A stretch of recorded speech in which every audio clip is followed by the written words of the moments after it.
Pinapakalman nila yung ship.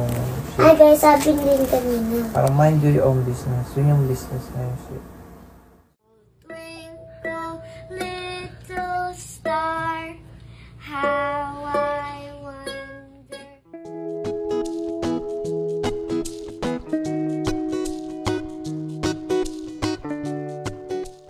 Hello and welcome to Celebrity Home.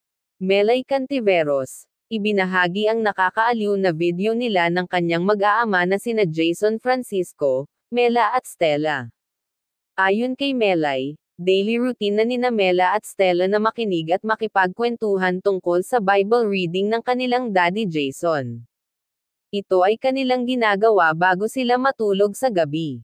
Nakakatuwang mapanood ang ganitong bonding nila, at nakakahanga ang pagbibigay ni Jason ng oras sa kanilang mga anak bago matulog.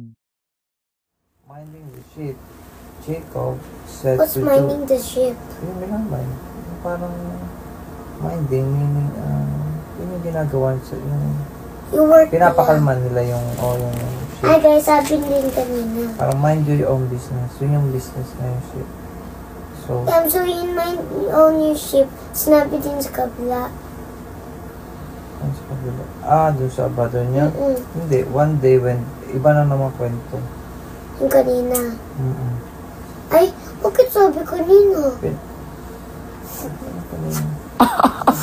Diba nagkagilit ulit yung mind the ship? Ako sorry, wala akong mind dyan sa mga pinag-usapan niyo. Twinkle, little star, how I wonder what you are.